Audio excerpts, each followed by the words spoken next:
Every person alive today can trace their ancestry back to one place. Africa. Not just some of us, all of us. Your ancestors came from Africa. So did mine. So did everyone's. The person sitting next to you on the bus. The barista who made your coffee this morning. The president. The pope. The kid playing video games in Tokyo right now. All of us. Every single human being who has ever lived. This isn't a theory anymore. It's a fact. Genetic evidence proves it. Archaeological evidence confirms it. The data is overwhelming. Around 300,000 years ago, modern humans appeared in Africa, and for the next 250,000 years, they stayed there. Just Africa, nowhere else. Think about that timeline for a second. Modern humans existed for 250,000 years before leaving their home continent. That's longer than the time between us and Neanderthals. That's 5 times longer than all of recorded human history, and during all that time, every human on Earth lived in Africa. Then something changed. Around 70,000 years ago, a small group left. Maybe a few hundred people, maybe a few thousand.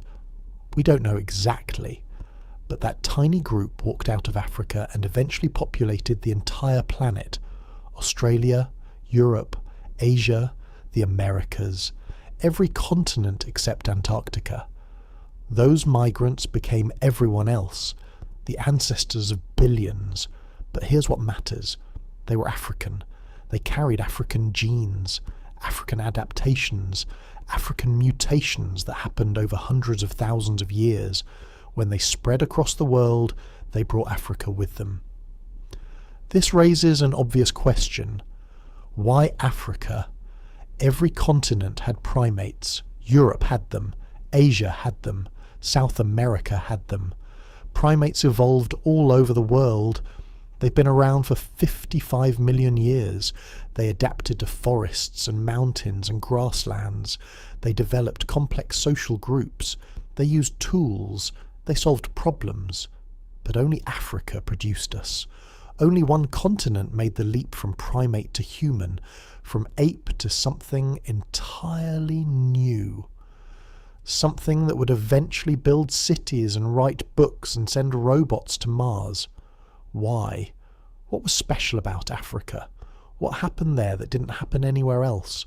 Was it the environment, the climate, the specific challenges that African primates faced? Was it random chance? A genetic lottery that could have happened anywhere, but just happened to occur there? The answer matters, because understanding why Africa created humanity means understanding what makes us human in the first place. It means figuring out which pressures shaped our brains, which challenges forced our ancestors to think differently, which environmental factors pushed primates toward language and culture and abstract thought. And here's the strange part. We still don't fully know. We have theories. We have evidence. We have fossils and genes and tools scattered across the African landscape. But the complete picture remains blurry. The exact sequence of events that turned African primates into humans is still being pieced together. So let's go back. Back to Africa. Back to the beginning. Back to the place where your story started. Where everyone's story started. And let's try to understand why this one continent became the birthplace of every human being who has ever lived. Here's what we know for certain. Africa is different from every other continent on Earth. Not just in one way, in dozens of ways. And those differences matter. They shaped us. They made us human. Start with the basics. Africa is massive. Bigger than you probably think. You could fit the United States, China, India, and most of Europe inside it, all at once, with room left over. It's the second largest continent on the planet. Only Asia is bigger. But size alone doesn't explain anything. Australia is huge. So is South America. Neither one produced humans. So what made Africa special? The answer starts with geography. Africa sits at the centre of the world. Look at a map. It touches Europe through the Mediterranean. It connects to Asia through the Middle East. It's surrounded by ocean on 3 sides. It has mountains and deserts and rainforests and grasslands. Every climate zone you can imagine exists somewhere in Africa. This variety matters a lot because evolution needs options. It needs different environments pushing organisms in different directions. It needs pressure, challenge, change. Africa had all of that, and it had something else, something no other continent possessed. A unique combination of factors that created the perfect conditions for human evolution. Let's talk about the Great Rift Valley. This is where the story really begins. Around 25 million years ago, the African continent started splitting apart, literally tearing itself in two. The Earth's crust cracked. Magma pushed up from below. The ground rose and fell. Mountains formed. Valleys dropped thousands of feet. The rift runs from Ethiopia down through Kenya, Tanzania, all the way to Mozambique. It's about 4,000 miles long. In some places it's 30 miles wide. In others it's 60. The walls rise straight up, cliffs of rock and stone. Some peaks reach over 15,000 feet. This wasn't a sudden event. It took millions of years. The land shifted slowly. Forests changed to grasslands. Rivers altered course. Lakes appeared and disappeared. The climate shifted back and forth. Wet periods, dry periods, ice ages, warm spells, and all of this created something remarkable. A laboratory for evolution, a place where primates faced constant environmental pressure, where adaptation wasn't optional, it was survival. Here's what happened. Before the rift, East Africa was mostly forest, dense jungle. Primates lived in trees. They swung from branch to branch. They ate fruit. They rarely came down to the ground. They didn't need to. But as the rift formed, the climate changed. The forests shrank. Grasslands expanded. Suddenly, there were gaps between the trees, open spaces, savannas stretching for miles. Some primates stayed in the remaining forests. They kept living the same way, climbing, swinging, eating fruit. They became modern apes, chimps, gorillas. They're still here, still in the trees, but other primates had to adapt. The forests they lived in were disappearing. They had a choice: die out or change. They changed. They came down from the trees. They started walking on 2 legs. They ventured into the grasslands. They learned to survive in open country. This is huge. Walking upright freed their hands, hands that could carry things, make things, use things. Over millions of years, those hands became more dexterous, more precise, more capable. And here's the thing about grasslands. They're dangerous. In the forest, you can hide. Climb a tree when a predator approaches, but on the savannah you're exposed, vulnerable. You can see for miles, but everything can see you too. Lions, leopards, hyenas, wild dogs, all of them hunting, all of them faster than you, stronger than you, better equipped for killing. So how do you survive? You can't outrun them. You can't fight them. You need something else. You need intelligence, strategy, social cooperation. You need to think your way out of danger. And that's exactly what happened. The primates who survived on the African savanna were the ones who could think, who could plan, who could work together, who could remember where water was, where food grew, which routes were safe. Generation after generation, natural selection favoured the smartest individuals, the ones with better memory, better problem-solving skills, better communication.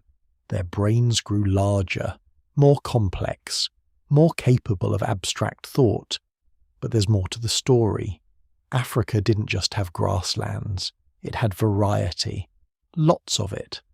The Rift Valley created dozens of different environments, all close together, all connected but separate. You could walk from dense forest to open grassland in a day, from wetlands to desert in a week.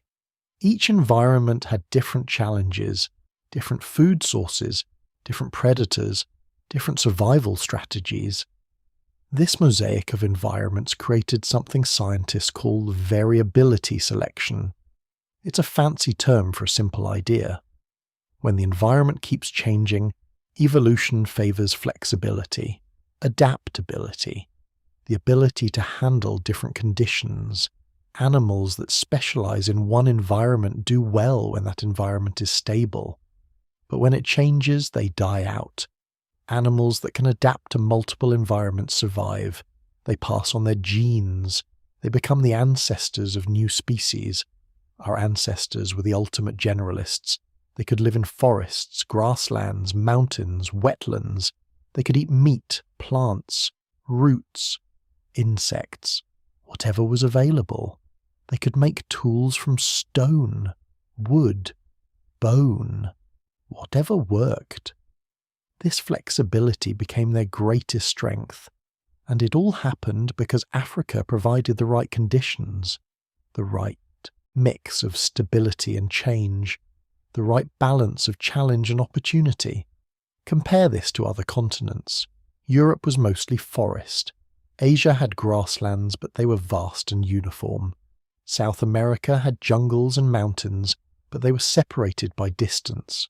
Australia was isolated, cut off from other land masses.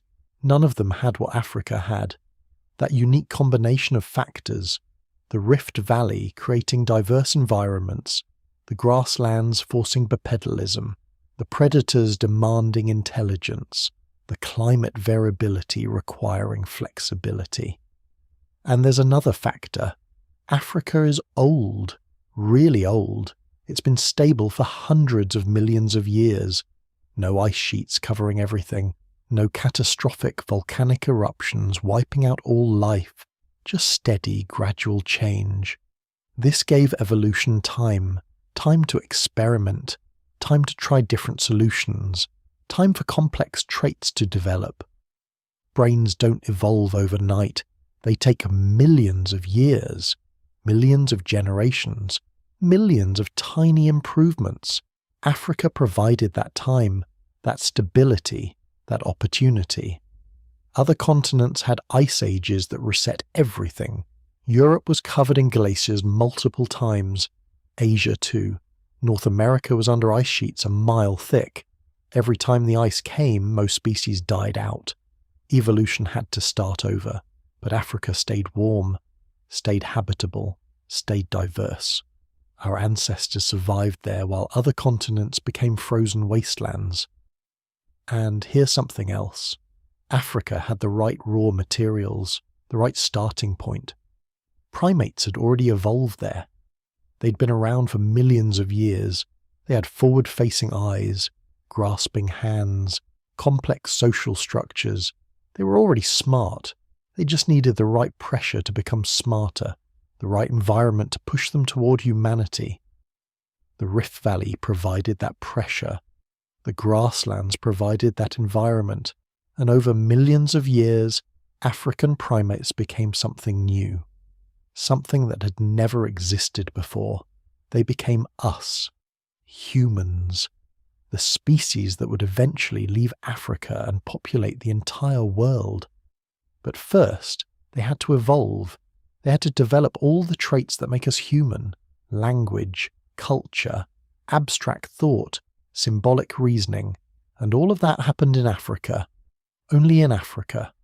Because only Africa had the right combination of factors, the right geography, the right climate, the right challenges, the right opportunities. This is why every human can trace their ancestry back to Africa. This is why we all carry African genes, African adaptations, African mutations, because Africa made us, shaped us, created the conditions that turned primates into people. The question isn't really why Africa. The question is, why not anywhere else? And the answer is simple. Nowhere else had what Africa had. Nowhere else could have produced us. We are African. All of us. Forever. Thousands of us listening right now across every time zone. Subscribe and let me know where you're watching from and what time it is, all drifting off to the same mysteries about our shared past. Because that's what this is really about. Understanding where we came from, why we're here, what made us human in the first place. And the answer keeps leading back to one place, one continent, one very specific valley that changed everything. Let's return to the Great Rift Valley, to the place where our story truly begins. The Great Rift Valley runs for 4,000 miles. It cuts through the heart of Africa, from Mozambique in the south to Syria in the north. It's one of the largest geological features on Earth. You can see it from space. But here's what makes it special. It's not just a valley, it's a wound in the planet. A place where the Earth is literally tearing itself apart. Around 25 million years ago, the African continent started splitting. The tectonic forces underneath began pulling in opposite directions. The ground cracked, mountains rose, valleys sank, lakes formed in the low places, rivers changed course, the entire landscape transformed. This wasn't a sudden event. It happened slowly, over millions of years, and it's still happening today. The valley is still growing, still changing. In a few million years, East Africa will break away completely. It'll become its own continent, an island separated from the rest of Africa by a new ocean. But we're getting ahead of ourselves. What matters for our story is what this splitting created, what it made possible.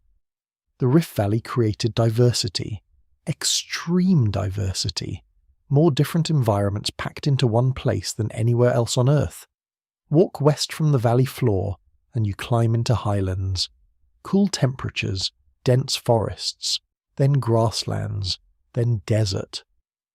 Walk east and you get a different sequence, different plants, different animals, different challenges. The valley itself holds lakes. Some are fresh water, some are salt, some are shallow and warm, others deep and cold. Each one is its own world, its own ecosystem, and the elevation changes are dramatic. The valley floor sits hundreds of feet below the surrounding plateaus, in some places thousands of feet. You can stand on the rim and look down into a completely different climate zone. This matters because diversity drives evolution. When you have many different environments close together, species have to adapt, they have to specialize, or they die out. And here's the thing about the Rift Valley. It didn't just create diversity in space, it created diversity in time. The climate wasn't stable, it kept changing. Wet periods alternated with dry ones. Forests expanded and contracted. Lakes filled and dried up. Rivers flowed and disappeared. Every few thousand years, the whole system shifted. Think about what that means for any species trying to survive there. You can't just adapt to one environment and stay put. That environment might vanish. The forest you depend on might become grassland. The lake you drink from might turn into a salt flat. You need flexibility. You need to handle change. You need to be smart enough to figure out new solutions when old ones stop working. The Rift Valley was a testing ground, a place that demanded constant innovation, constant adaptation, constant problem solving, and that's exactly what created us. Look at where the oldest human fossils are found, not scattered randomly across Africa, concentrated in and around the Rift Valley, Ethiopia, Kenya, Tanzania, the same stretch of broken ground that's been splitting apart for millions of years. The oldest known fossils of Homo sapiens come from Ethiopia, from a place called Omo Kibish. They're about 195,000 years old, found right in the Rift Valley. The second oldest come from Herto, also in Ethiopia, also in the Rift Valley. about 160,000 years old. Then you have finds from Kenya, from Tanzania, from South Africa, which has its own branch of the rift system, all along this geological fault line, all in places where the Earth was tearing itself apart. This isn't a coincidence. The rift created the conditions that made modern humans possible. But it wasn't just about diversity, it was also about barriers. When the valley formed, it created walls, natural boundaries. The escarpments on either side rose thousands of feet. Not impossible to cross, but difficult, especially for animals. This meant populations got separated. Groups that used to interbreed couldn't anymore. They evolved in isolation, developed different traits, became different species, and then the climate would shift. A dry period would open up new paths. Populations would meet again, mix, exchange genes, share innovations. Then another wet period would close the paths, separate them again, force them to adapt independently. This cycle repeated over and over, separation and mixing, isolation and contact. It's called a species pump, and it's incredibly effective at driving evolution. The Rift Valley was the perfect species pump. It created barriers and removed them. It isolated populations and reunited them. It forced innovation, and then spread those innovations around. But there's another factor, one that's easy to miss. The Rift Valley also created corridors. The valley itself runs north-south. It connects tropical Africa to the Mediterranean. It links the equator to the Middle East. It's a highway through the continent. Animals could move along the valley, follow the rivers, track the seasonal changes, migrate with the rains. This meant populations stayed connected even when they were specialized. Genes could flow along the valley even when they couldn't spread east-west. Innovations could travel. Knowledge could spread. The valley was both barrier and highway. It separated and connected. It isolated and integrated. And this combination, this specific mix of features, existed nowhere else on Earth. South America had mountains, but they ran the wrong direction. They blocked movement instead of channeling it. Asia had valleys, but they were too stable. Not enough climate variation, not enough pressure to innovate. Only the Rift Valley had everything. The diversity, the instability, the barriers, the corridors, the species pump, the testing ground. Only the Rift Valley created humans. But let's get specific about what the valley actually looked like, what it felt like to live there. The valley floor is hot. Temperatures regularly hit 100 degrees, sometimes higher. The sun beats down from a sky that's often cloudless. The air shimmers, heat rises in waves. But climb a few thousand feet, and everything changes. The highlands are cool, sometimes cold at night. Fog rolls in. Rain falls regularly. The vegetation is completely different. This means food sources varied dramatically. Fruits that grew in the highlands didn't exist on the valley floor. Animals that thrived in one zone couldn't survive in the other. Early humans had to learn both environments, had to know which plants were edible where, which animals could be hunted when, which water sources were safe.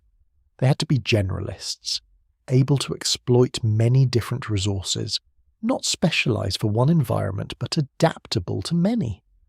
And the valley kept changing. A wet period would fill the lakes. Fish became abundant. Waterfowl appeared. Hippos moved in. The shores were rich with life. Then a dry period would shrink the lakes. The fish disappeared. The birds left. The hippos moved elsewhere. Suddenly you needed different strategies, different tools, different knowledge. This constant change meant that rigid behavior didn't work. You couldn't just learn one way of doing things and repeat it forever. You had to innovate, adapt, think. The valley rewarded intelligence. It punished inflexibility. Over thousands of generations, this pressure shaped our ancestors, made them smarter, more creative, more human. And here's something interesting. The Rift Valley also created predators. The same environmental diversity that challenged humans challenged every other species too. Predators had to adapt, had to become more effective hunters. Lions evolved in Africa. So did leopards, hyenas, wild dogs, crocodiles, venomous snakes, every predator that could possibly threaten a bipedal ape. This matters because predation pressure drives social behaviour.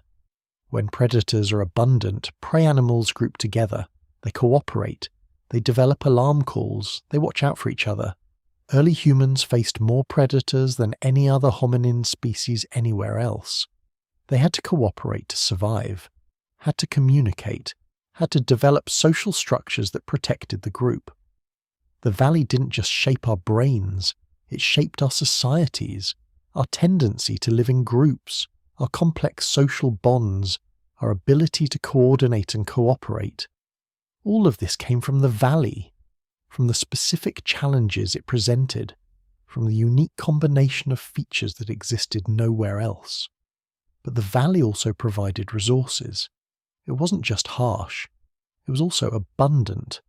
When conditions were right, the lakes held fish, the rivers held fresh water, the forests held fruits and nuts, the grasslands held game animals, the highlands held different plants, different animals, different opportunities. Early humans who could exploit all these resources had an advantage. They could survive the bad times by moving to where food was still available. They could thrive in the good times by taking advantage of abundance wherever it appeared. This created a pattern, a lifestyle, one based on mobility and flexibility, on knowing the landscape, on understanding seasonal changes, on being able to move and adapt and survive. That pattern stayed with us, even after we left Africa, even after we spread across the world. We're still nomads at heart, still explorers, still driven to move and discover and adapt. The valley made us that way, shaped us for 250,000 years, tested us, refined us, created us. And then, around 70,000 years ago, something changed. Some humans left the valley, left Africa entirely, crossed into Asia, and from there, spread to every corner of the planet. But they carried the valley with them, in their genes, in their behaviours, in their fundamental nature. They were shaped by that specific place, that unique combination of features, that testing ground. We're all children of the Rift Valley, products of that broken ground, that split in the earth that created diversity and challenge and opportunity. Every human alive today carries that heritage, those adaptations, that history. The valley made us who we are, and it's still there, still splitting, still changing, still creating new environments and new challenges, still shaping life, just like it shaped us. Climate doesn't just change, it punishes, it tests, it kills the unprepared. The Rift Valley wasn't a gentle teacher, it was brutal.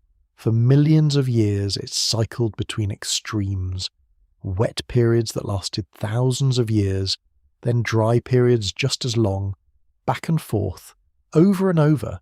During wet times the valley filled with life. Lakes expanded, rivers ran year-round, forests grew thick, animals multiplied. Food was everywhere. You could walk for days and never go hungry. Then the rain stopped. Not gradually, not gently. The climate would flip in a generation or two, maybe faster. Lakes would shrink to puddles. Rivers would dry up completely. Forests would die back to scattered trees, then grassland, then scrub, then dust. The animals died first. Big herbivores need lots of food and water.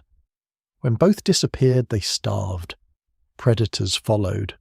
No prey meant no survival. Entire ecosystems collapsed. Any species that couldn't adapt went extinct, and most couldn't adapt. Most died out completely. Their fossils tell the story, thriving for thousands of years, then gone, vanished in the geological blink of an eye. But some species survived. They made it through the dry times, hung on until the rains returned. And those survivors had something special, something the others lacked: flexibility. They could eat different foods, live in different places, change their behavior when conditions changed. They weren't locked into one strategy, one environment, one way of being. Early humans were survivors. They had to be. The fossil record shows them persisting through multiple climate swings, each one severe enough to wipe out dozens of other species, but humans kept going. How? Start with diet. Most animals are specialists. Lions eat meat, zebras eat grass, giraffes eat leaves from tall trees. Each species has its niche, its specific food source. Lose that food source and you're done. Extinct. Early humans were different. They ate everything. Meat when they could get it. Fish from the lakes, birds' eggs, insects, roots, tubers, fruits, nuts, seeds, leaves, whatever was available. This matters more than you might think. When the climate shifted and one food disappeared, they switched to another. When the lakes dried up, they stopped fishing and started digging for roots. When the fruits stopped growing, they hunted more. When game became scarce, they gathered more plants. They were omnivores, true generalists, able to survive on almost anything. But diet alone doesn't explain it. Other omnivores went extinct too: pigs, bears, various primates. Being able to eat anything helps, but it's not enough. Humans had something else. Something more important. They could learn, not just instinct, not just inherited behavior, actual learning, figuring things out, passing knowledge to others, building on what previous generations discovered. When the climate changed, they didn't wait for evolution to catch up. They changed their behavior immediately, within one generation, sometimes faster. The lakes are drying up. Start digging wells, find underground water sources, follow animals to hidden springs. The forests are dying. Move to the grasslands, learn to hunt there. Figure out which plants grow in open country. The big game is gone. Hunt smaller animals, use different weapons, different strategies, different approaches. This ability to learn and adapt quickly was revolutionary. No other species could do it at this level, not even close. And the Rift Valley demanded it. The climate swings were too fast for evolution, too severe for instinct. You either learned or you died. But learning requires something specific. It requires a brain that can handle complexity, that can remember, plan, imagine, test ideas. It requires intelligence. Look at brain size over time. The fossil record shows a clear pattern. As the climate became more unstable, brains got bigger. Not smoothly, in jumps. Each major climate shift corresponds to a jump in brain size. About 2 million years ago, the climate went through a particularly harsh swing. Brain size jumped. Homo erectus appeared with brains 50% larger than earlier hominins. About 800,000 years ago, another major shift. Brain size jumped again. Larger skulls, more complex tools. About 300,000 years ago, the biggest jump of all, modern human brains, same size as ours today, same structure, same capacity. Each jump came right after a climate crisis. Each time the environment became more unstable, brains got bigger, smarter, more capable. This wasn't random. The climate was selecting for intelligence, rewarding the smartest individuals, the ones who could figure things out fastest, adapt quickest, learn best. And big brains are expensive. They use 20% of your calories. That's huge for an organ that's only 2% of your body weight. You don't evolve big brains unless you absolutely need them. The Rift Valley made them necessary, made intelligence the difference between survival and extinction. But there's another factor, one that's less obvious but just as important. Social learning. You can be smart as an individual, but if you die before passing on what you learned, it dies with you. Knowledge disappears. The next generation starts from scratch. Humans didn't do this. They shared knowledge, taught their children, showed others in their group, passed information down through generations. This created something new. Culture, accumulated knowledge. Each generation building on the last, learning from those who came before. A child growing up in a human group learned things their parents discovered, and things their grandparents discovered, and things discovered generations earlier. They inherited knowledge the way they inherited genes. This made humans incredibly powerful. One person might figure out how to make fire, but once they shared that knowledge, everyone knew. And they all benefited, and they taught their children, and those children taught theirs. Knowledge accumulated, grew, spread, became more complex over time. No other species did this.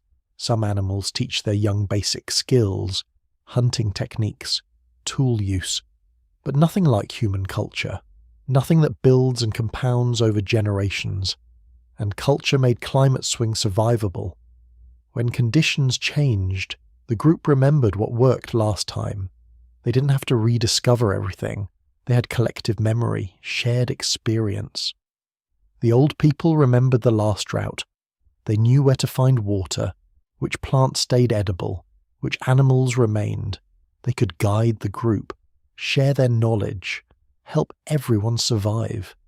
This created strong selection for long lifespans. Humans live longer than any ape. Much longer. We have grandparents, great-grandparents, people who remember climate events from 50 or 60 years ago. That matters when climate cycles run 20 or 30 years. Someone in the group remembers the last dry period. They know what to do. They can teach the younger generation. Culture and long life work together, created a survival advantage nothing else had. But the Rift Valley added one more pressure, one more test that shaped us.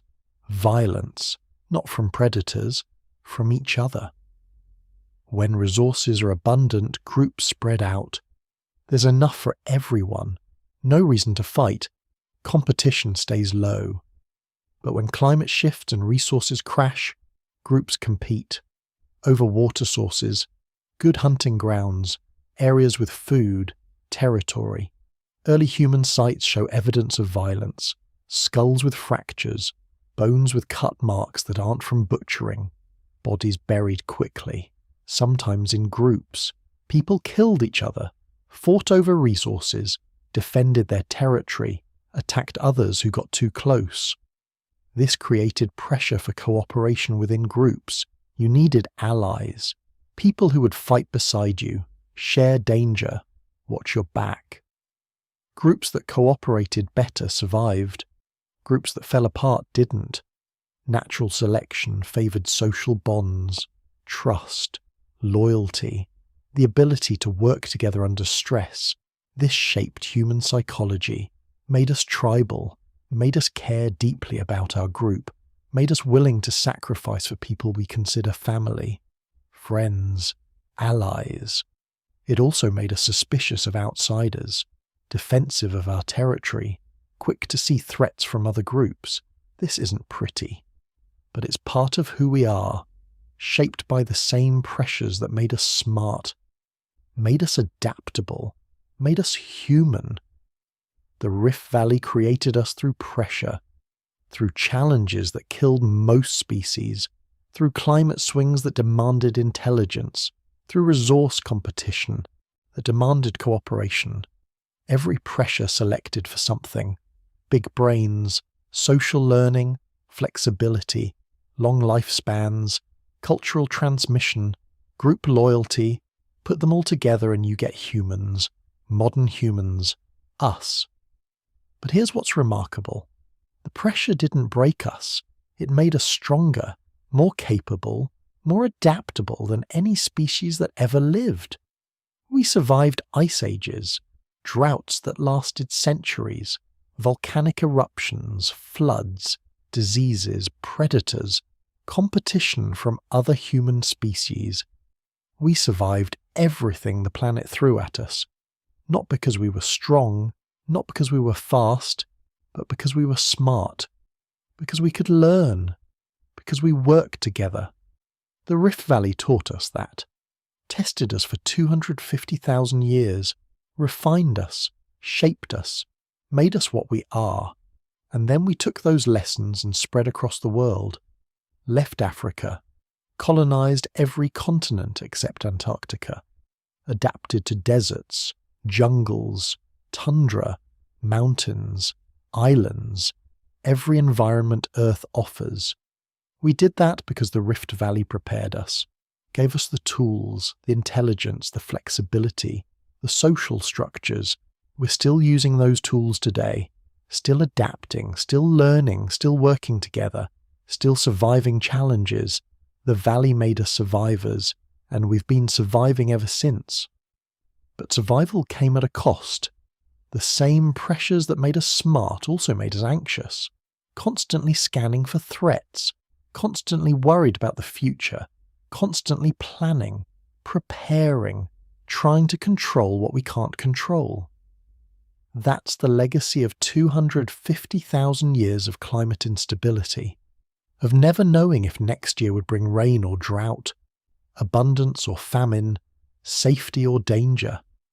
We carry that anxiety in our genes, in our psychology, in the way we see the world.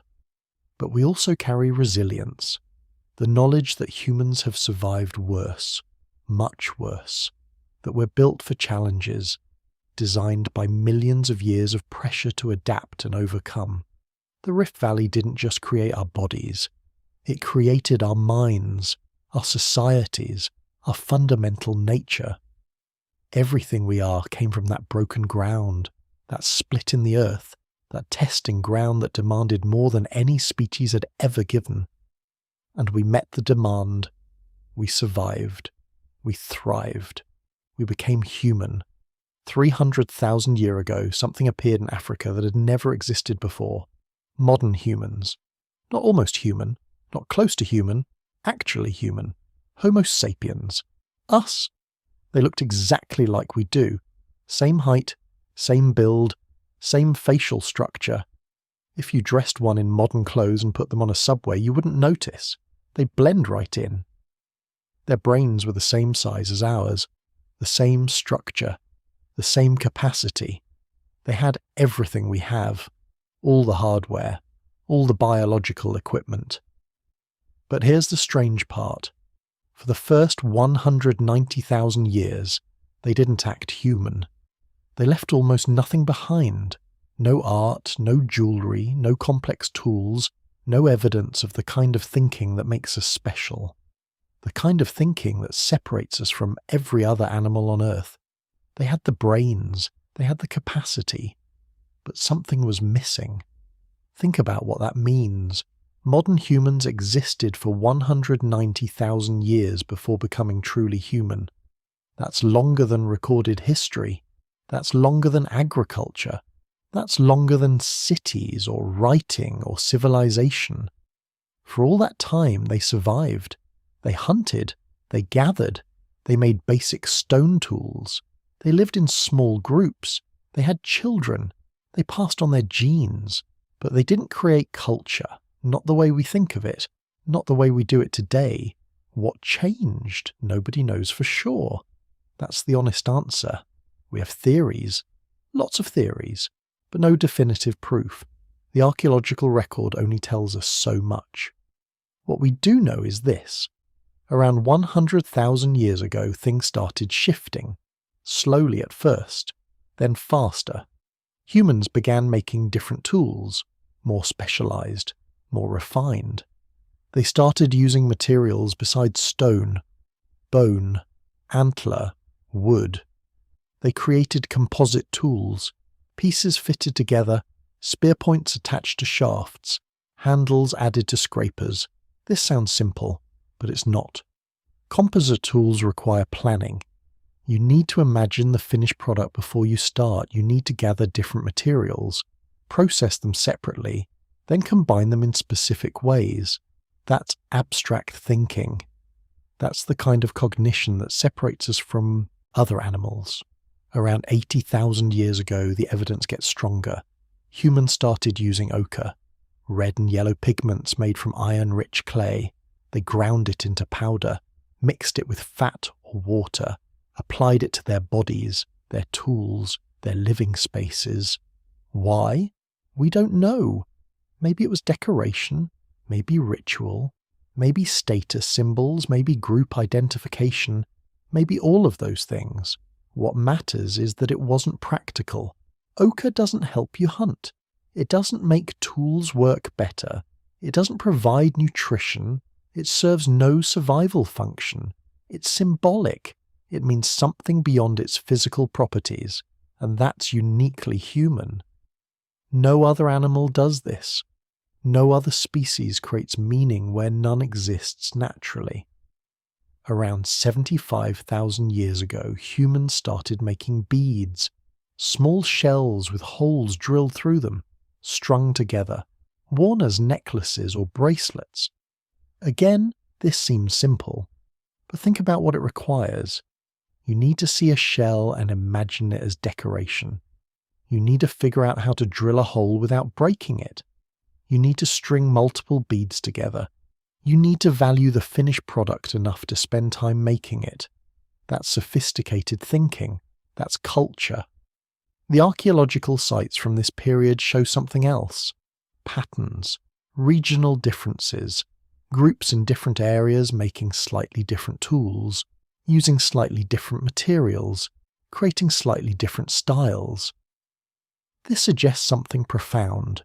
It suggests that groups had their own traditions, their own ways of doing things, their own cultural identities. You made tools the way your parents made tools, the way your group made tools, not because it was the only way, but because it was your way, your tradition, your culture. This is how culture works. It's learned behavior passed down through generations. It's doing things a certain way because that's how your people do them. And once culture starts, it compounds. Each generation adds something, a new technique, a new material, a new idea. Knowledge accumulates, grows, becomes more complex over time. By 70,000 years ago, humans were fully modern behaviorally. They had art, they had music, they had complex language, they had social structures, they had belief systems. They were us, in every meaningful way. But they were still in Africa, still confined to the continent where they first appeared, still living in the same regions their ancestors had inhabited for 230,000 years. Why did they stay so long? Part of it was simple. Africa worked. It provided everything they needed: food, water, shelter, resources. Why leave when you have everything? But there's more to it than that. Leaving Africa meant crossing barriers, deserts, mountains, seas, each one a challenge, each one potentially deadly. The Sahara Desert blocked the north. During dry periods, it expanded into an impassable wasteland. No water, no food, no way through for people on foot. The Red Sea blocked the northeast. Deep water, strong currents, no boats yet, no way to cross. The mountains of Ethiopia blocked the east. High altitude, thin air, difficult terrain. For most of human history, these barriers held, kept humans contained, kept them in Africa. But around 70,000 years ago, something changed. The climate shifted. The Sahara became slightly wetter. The Red Sea dropped during an ice age. Its level fell by 200 feet. Islands appeared. Narrow straits opened up. For a brief window, maybe a few thousand years, leaving became possible, and a small group did it. Maybe a few hundred people, maybe less. They crossed from the Horn of Africa into the Arabian Peninsula. They left the only continent humans had ever known. We know this from genetics. Every non-African person alive today descends from that one group, that one crossing, that one moment when a few hundred people took a chance and walked into the unknown. They carried African genes, African adaptations, African knowledge, African culture. Everything that made them human came from Africa. Everything that would allow them to survive came from 230,000 years of African evolution. But they also carried something else, something new, something that only appeared in the last 30,000 years of African development. They carried modern human culture, the capacity for art, for music, for complex language, for abstract thought, for symbolic reasoning. Without that, they wouldn't have made it. The world outside, Africa, was harsh, colder, darker, full of unfamiliar animals and plants, full of challenges their ancestors never faced. But they had the tools, not just physical tools, mental tools, cultural tools, the ability to learn, to adapt, to imagine solutions to problems they'd never encountered. They could look at a new environment and figure it out, see unfamiliar animals and learn to hunt them, find strange plants and test which ones were edible, face new challenges and invent new solutions. That's what 230,000 years in Africa gave them. That's what the Rift Valley created. Not just big brains, not just physical adaptations, but the capacity for culture, for learning, for endless adaptation. And it worked. That small group survived. They spread along the coast of the Indian Ocean. They reached India, Southeast Asia, Australia. They adapted to tropical forests, monsoon climates, island environments. Later groups left Africa too. They went north into Europe, east into Central Asia, eventually across the Bering Strait into the Americas. Each group adapted to new environments, new challenges, new opportunities. Within 60,000 years, humans had spread to every continent except Antarctica. They lived in deserts and jungles, tundra and grasslands, mountains and islands, every environment Earth offers. No other species has ever done this. No other animal lives in such diverse conditions. No other creature has adapted to so many different ecosystems. We did it because Africa prepared us, because 230,000 years of pressure created something unprecedented. A species that could learn anything, adapt to anything, survive anything. The hardware came first. Big brains, flexible bodies, efficient metabolism, all the physical adaptations that made us capable. But the software came later. Culture, language, abstract thought, symbolic reasoning, the mental tools that made us unstoppable. Both were necessary. Neither was sufficient alone. You needed the brain capacity to support complex culture, but you also needed the culture to use that capacity fully. Africa gave us both. The Rift Valley created the pressure. The climate swings demanded adaptation. The resource competition forced cooperation. The violence selected for group loyalty. And over 230,000 years, those pressures refined us, made us smarter, more flexible, more social, more capable. By the time that first group left Africa, they were ready. They had everything they needed, everything that would allow them to conquer the world. They were the descendants of survivors, inheritors of 230,000 years of accumulated knowledge, carriers of culture that could adapt to anything. And they proved it. They survived ice ages, they crossed oceans, they climbed mountains, they adapted to environments their African ancestors never imagined. They became us. We're still using the tools Africa gave us, still adapting, still learning, still surviving challenges, the capacity for culture, the ability to learn from others, the willingness to try new things, the flexibility to change when conditions demand it. These aren't just human traits. They're African traits, gifts from the continent that created us, from the valley that tested us, from the climate that refined us.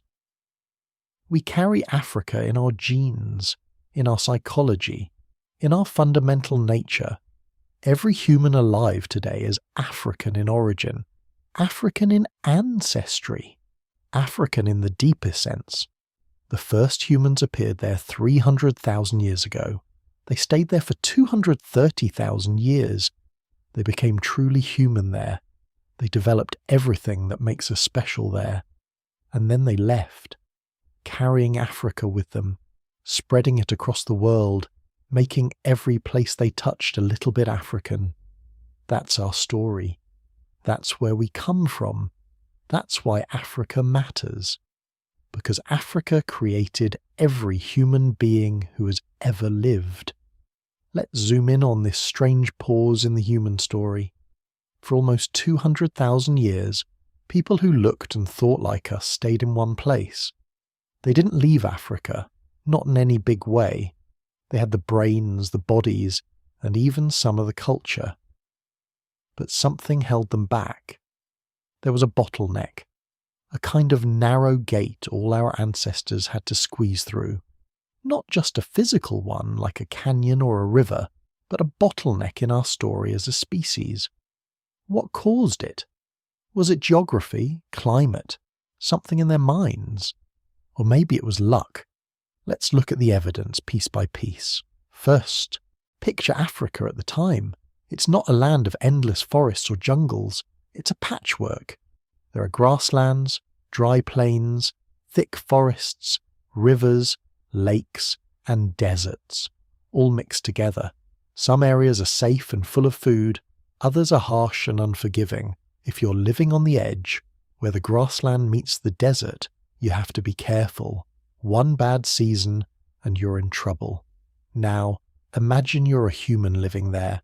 Your group depends on what you can find, what you can hunt, and what you can carry. If the rains don't come, lakes shrink, animals move away, plants dry up. Suddenly your group has to decide, do we stay or do we go? But moving isn't easy. Other groups are already living nearby. They know the land. They might not welcome strangers. So even though you have the brains to imagine a new life somewhere else, the risks are huge. If you leave and can't find food or water, you die. If you run into hostile neighbours, you might not survive. Staying put starts to look like the safer choice. For thousands of years, groups found ways to survive where they were. But that's only half the story. The other half is hidden in the numbers. When scientists look at ancient bones and tools from this time, they notice something. The number of people wasn't just small, it was tiny. Some studies suggest that, at certain points, the total number of humans on Earth dropped to fewer than 10,000 adults. That's about the size of a small town today. Imagine all of humanity fitting into a couple of stadiums. That's it. All your ancestors, every person you could ever be related to, all living in scattered groups, separated by hundreds of miles of wild land. Why so few? Part of it is climate. The Earth went through wild swings back then. Ice ages would come and go. Sometimes Africa was wetter, with big lakes and rivers. Sometimes it was dry, with almost nothing growing. During the driest times, only a few places had enough water and food to support people. Those places became life rafts, small groups clinging to survival while everything else died back. Think about how close we came to disappearing. If a single drought had lasted a little longer, or if a disease had swept through, humans might never have made it. The fact that we're here now means our ancestors were lucky, clever, or both. Let's talk about tools. Yes, people were making them. But for a long time, the technology hardly changed. The same types of stone flakes and simple cutting tools show up across thousands of years. These tools work, but they're basic. You can't build much culture around a sharp rock. There's no sign of art, no musical instruments, no decorations. Just the basics, what you need to cut meat, scrape hides, or dig up food. So why didn't things change faster? Some scientists think the answer is in the size of the groups. When only a few people live together, ideas are slow to spread. If one person invents something new, it might be lost if they die or move away. There's no critical mass, no big community to keep the knowledge alive, improve it and pass it on. It's like a game of telephone. If you have 100 people, the message gets passed along, changed and improved. If you have 5 people, it's easy for the message to be lost completely. Another problem is isolation. Groups were often separated by tough terrain. Mountains, deserts, flooded rivers. If you can't travel easily, you can't share ideas. You don't see what other groups are doing. You don't copy their best tricks. Each group has to figure things out on its own, over and over. But the bottleneck wasn't just about physical things like geography or group size. There's a mental side too. Here's where it gets interesting. When you look at the few things humans did make, simple tools, bits of colour, some bone points, you start to see hints of something new. The first signs of imagination. The first steps toward thinking symbolically. Maybe they painted themselves with red ochre to stand out. Maybe they wore shells as a badge of belonging. Maybe they made marks or patterns with no practical use, just because it felt right. We don't know for sure, but even these tiny sparks of creativity mattered. They could change how people saw themselves and each other. If you can dream up something new, you're not just surviving, you're starting to create meaning. That's huge. Still, these sparks were rare. For thousands of years they flickered and sometimes went out. Some sites show these behaviours for a while, then nothing for ages, like someone trying to start a fire with damp wood. Smoke, a little flame, then darkness again. Why did it take so long for these creative habits to catch on? One idea is that it's about population density. When there are only a few people, it's hard for new habits to become traditions. If a group is wiped out by a storm, a disease, or a fight, their ideas go with them. If a group splits up, their best inventions might never reach anyone else. But as soon as groups started living closer together, things changed. Ideas could spread. One person's good idea became everyone's new normal. The more people you have, the more likely someone will invent something useful, and the more likely it is to survive. Now, let's talk about genetics. Modern scientists have studied the DNA of people from all over the world. What they found is a shock. Almost everyone outside Africa shares parts of their DNA with a single group that left Africa in a tiny window of time. The rest of the people who stayed in Africa are more genetically diverse. This means that the group who left was very small, maybe just a few hundred people. That's the bottleneck in action.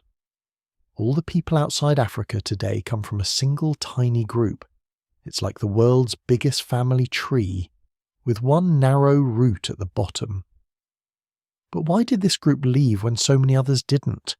What made them different? Some scientists point to climate again. There's evidence that during one of the ice ages sea levels dropped. The Red Sea became shallower. For a short time it might have been possible to walk or paddle across narrow stretches of water. Islands popped up. The journey was still risky, but not impossible. But crossing water is only part of the story. You also need courage, or maybe desperation. Maybe things were getting crowded, or food was running out. Maybe they were following animals or chasing new resources. Maybe someone just wondered what was on the other side of the water. Whatever the reason, they made it. They carried new ideas with them, maybe better tools, maybe jewellery, maybe the seeds of language.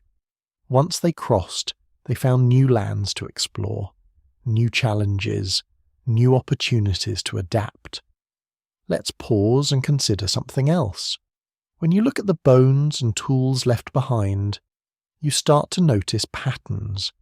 In some places, people made sharper tools, more specialized points, or new ways to hunt. In other places, the same old tools lingered for thousands of years.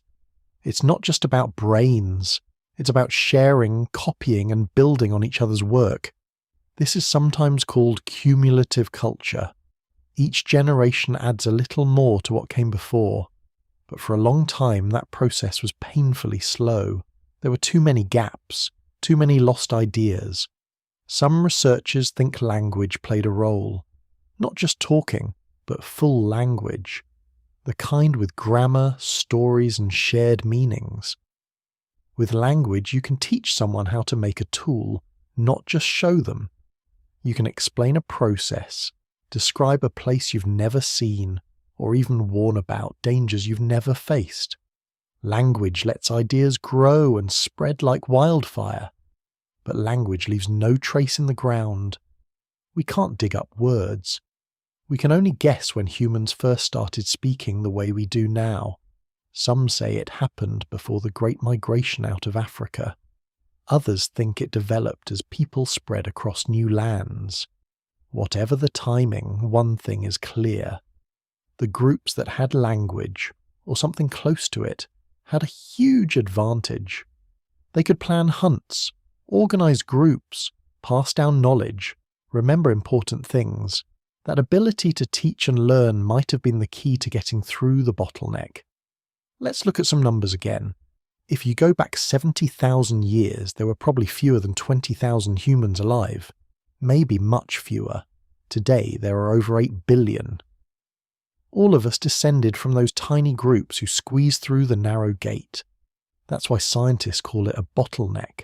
It's a sharp reduction in numbers, followed by a huge expansion. Sometimes the traces of this bottleneck show up in our genes. Certain rare genetic traits are found all over the world, even in people who live thousands of miles apart. That's because their ancestors were part of the same small starting group. It's like everyone picking marbles from a small jar. If there are only a few colours in the jar, those are the ones you get, even if you spread out later. But there's more to the story. The bottleneck didn't just shape our bodies, it shaped our minds. Think about how a small group behaves. When there aren't many people, everyone depends on everyone else. You need teamwork. You need trust. You need to know who's reliable, who's skilled, who's a good storyteller, who can find water, who knows the old ways. This creates strong bonds, and sometimes strong rivalries. It also encourages creativity. If you need a new tool or a new way to hunt, you can't wait for someone else to solve the problem. You have to try things yourself. That's why some scientists think the bottleneck was a test. Only the most flexible, creative, and social groups survived. The ones who could cooperate, adapt, and invent. Those are the ones who made it through. The ones who couldn't vanished. Their line ended forever. One last piece of evidence comes from looking at what happened after the bottleneck. As soon as humans spread into new lands, the pace of change exploded. New tools appeared. Art burst onto the scene. People started making figurines, painting cave walls, building shelters, making music. This didn't happen over hundreds of thousands of years, it happened in a few thousand. That's fast, in evolutionary time. Why the sudden burst? It's as if something finally clicked. Maybe it was reaching a certain group size. Maybe it was language. Maybe it was the pressure of new environments. Whatever the cause, humans went from barely leaving a trace to filling the world with symbols, songs, and stories. And here's what fascinates me about this. That narrow gate, the bottleneck, didn't just nearly wipe us out. It forced us to become more connected, more creative, more adaptable. It made us human in a deeper sense. We're all here because our ancestors made it through that gate. Every person you know, every culture, every language, every story, they all come from that tiny group who survived when times were hardest. So the next time you feel alone, remember this. Your ancestors stood at the edge of survival. They faced drought, hunger, and danger. They kept going. They found new ways to live, and they passed those lessons down. You carry their courage, their creativity, and their stubborn hope inside you. That's the evidence of the bottleneck, not just bones and tools, but the story written in our DNA, our cultures, and our minds. The story of how a small group, battered by the world, became all of us. We know this happened because of something remarkable hidden in every cell of your body. Imagine this. In every cell of your body, there's a tiny structure working quietly away. You can't see it, but it's there. It's called a mitochondrion, a kind of microscopic engine. This little power plant gives your cells the energy to move, grow, and think. But here's what's wild. The DNA inside your mitochondria comes only from your mother.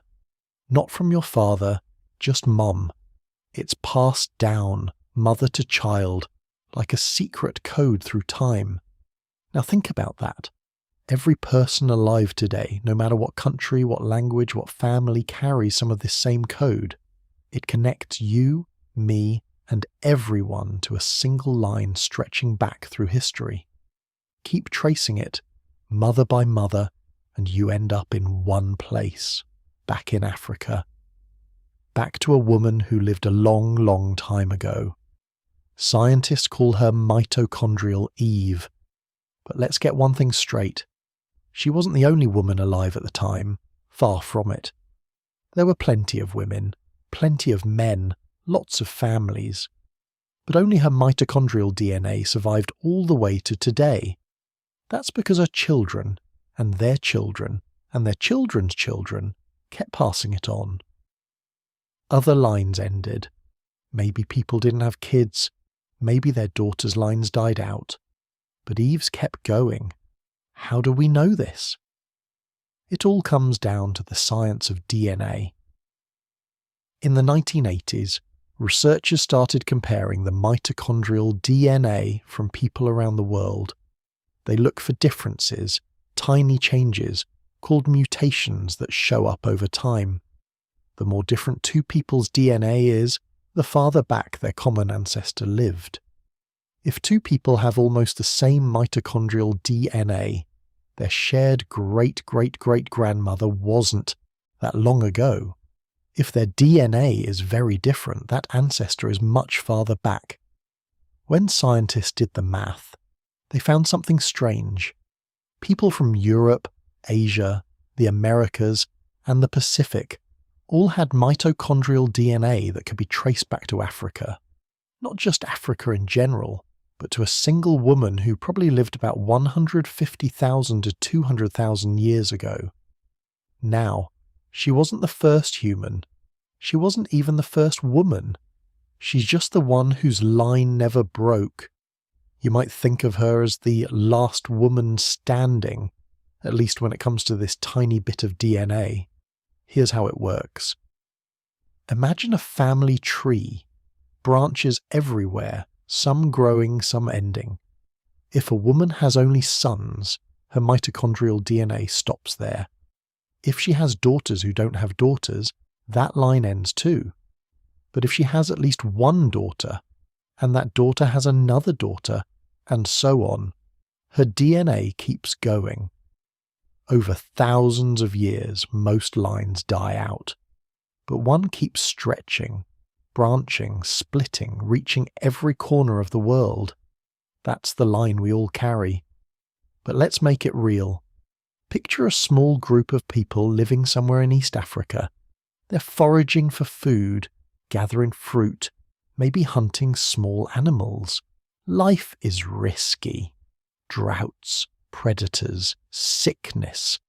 Any of these can wipe out a family line in a single generation. But in this group, there is a woman.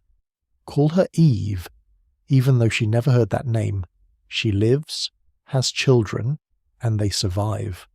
Her daughters have daughters. Some stay nearby, some wander off, joining other groups or moving into new areas. Generation after generation, the world changes. Some groups disappear, some thrive. But always, at least one daughter in each generation passes on that special DNA. Sometimes the chain nearly breaks. Maybe a group shrinks to just a handful of people left. But the line holds, even if just barely. Now, scientists can't dig up Eve's bones and test them. Her grave is lost to time, but her signature is everywhere, written in the cells of every living person. If you give a DNA sample, that same trail leads back to her. It's not a story about one person. It's about survival, luck, and the wild journey of life. And here's where it gets even stranger. Mitochondrial DNA doesn't change much from one generation to the next, but it does change a tiny bit, thanks to random copying errors, mutations. These little mistakes are harmless, but they act like timestamps. Scientists can count the number of changes, compare people from different parts of the world, and work backward. The more changes, the older the connection. When they do this with people from all over, Australia, China, Brazil, Norway, Nigeria, the answer is always the same. The deepest roots are in Africa. The oldest branches are African. All the other branches grew out from there much later. This isn't just theory. It's written in the numbers. For example, African people today have more differences in their mitochondrial DNA than people from anywhere else. This means African populations have been around the longest. They've had more time to build up changes. Populations outside Africa have fewer differences. They're like twigs cut from a big tree and planted somewhere new. Here's another way to picture it. Imagine a giant tree growing in Africa. Its roots go deep. Most of the tree is there. Thick branches, old bark, leaves everywhere. Then, much later, a storm breaks off a small branch. That branch floats downstream and takes root in a new place. It grows, but it's younger. Not as many rings, not as much history. That's the story of people who left Africa. But what about the rest of our DNA? Is it the same story? Mostly yes. When scientists look at nuclear DNA, the stuff you get from both parents, they find similar patterns. African people still have the most variety. This means their ancestors were there the longest, mixing, changing, adapting. Groups outside Africa are less diverse. That's because they started from a much smaller group. It's like taking a single handful of marbles from a jar filled with thousands of colours, then starting new jars with just those few colours. The new jars can never have more variety than the original. This is called the founder effect. It shows up in animals too. If a few birds fly to a new island, all the future birds there will be related to those first ones. If those birds had only blue and green feathers, you won't find red or yellow birds on the new island. Now let's go back to Eve. Some people wonder, does this mean she was special? Did she do something amazing? Probably not. She was just an ordinary woman who happened to live at a time when most other lines ended. Maybe she was lucky. Maybe her group was good at surviving. Maybe her family just happened to move at the right time. It's not just Eve either. There's also a Y chromosome Adam, the man whose Y chromosome DNA is found in all men today. But he didn't live at the same time as Eve. Their lines crossed much later. It's a reminder that these are just labels. The true story is about thousands of people, living and dying, each one a link in a much bigger chain. Here's something cool. Even though we all come from this single line, the people who stayed in Africa kept mixing with each other. Their DNA kept changing, recombining, building new patterns. That's why African people today are the most genetically diverse on Earth. The rest of us are just a small offshoot. We're cousins of cousins, tracing our roots to a tiny twig that broke off long ago. Let's talk about the journey itself. When a small group finally left Africa, they didn't know what was waiting for them. Maybe they followed animals. Maybe they were pushed out by other groups. Maybe they were just curious. Whatever the reason, they brought their DNA with them. As they moved into new environments, they faced new challenges, colder climates, new foods, different dangers. But the mitochondrial DNA stayed the same, passing quietly from mother to child. Every time a group split off and moved into a new land, whether it was the Middle East, South Asia, or Europe, they took Eve's legacy with them. Over time, the groups who left Africa picked up their own mutations. These changes are like signposts telling scientists where a group went and when. Some changes are found only in people from East Asia, others show up only in indigenous Australians or Native Americans. But if you strip away all the later changes, the root is still African. Here's what makes this powerful. If you take the mitochondrial DNA from a person in Norway and compare it to someone in South Africa, you can see exactly how far apart their family trees split. Sometimes it's 50,000 years ago, sometimes it's 70,000, but they always join up again, back at Eve. This is why scientists say all humans are one family, not in a poetic way, but in a literal genetic sense. Every living person is a cousin, some closer, some farther, but the chain never broke. Let's look at some numbers. Scientists estimate that mitochondrial Eve lived about 150,000 to 200,000 years ago. That's a huge range, but it's the best guess based on how fast mitochondrial DNA changes. She probably lived in East Africa. The oldest fossils of people who look like us, same bones, same skulls, are found there too. The match isn't perfect, but it's close. What about the people who left Africa? DNA shows that the groups who made the journey were small, maybe just a few families. Their descendants now live on every continent.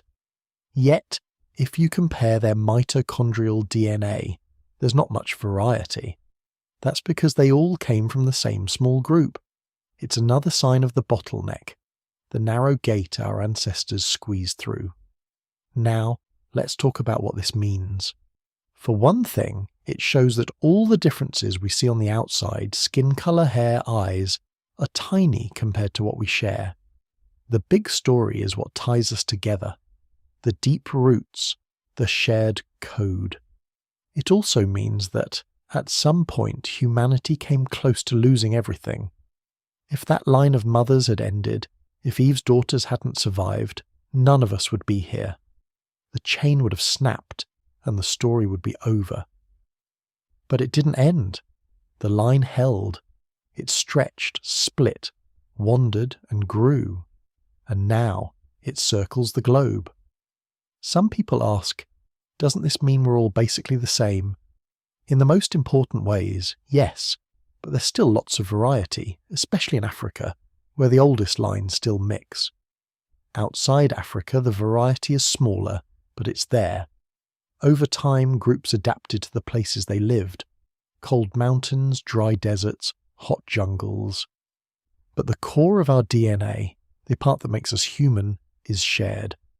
There's another side to this too. Mitochondrial DNA is only a tiny part of who we are. It's just one thread in the big tapestry. Most of your genome, the rest of your DNA, comes from both parents, mixed every generation. That's why you're not a carbon copy of your mother or father. You're a unique mix, a new blend every time. But the mitochondrial story is special because it's so simple. Straight line, mother to child. No mixing, no shuffling, just a direct path through time. That's why it's such a clear marker for our origins. Now let's zoom out. Why does this matter? Why should we care about a woman who lived so long ago? Here's one reason. It's a reminder that we're all linked. The wars, the borders, the arguments about us and them, they're recent. The real story is one of shared roots, shared struggles, shared hope. And there's something beautiful about that. On the outside, we look different. On the inside, we're connected by invisible threads. Every time you look in the mirror, you're seeing not just yourself, but the echo of thousands of mothers who came before. Each one survived something. Each one made choices, took risks, and kept the story going. Think about the odds. For your line to reach today, every mother had to survive childhood, find food, avoid danger, and have at least one daughter who did the same. Over and over, for thousands of years. One break and the chain ends, but it didn't. Not for you, not for any of us. This is why geneticists get so excited about mitochondrial DNA.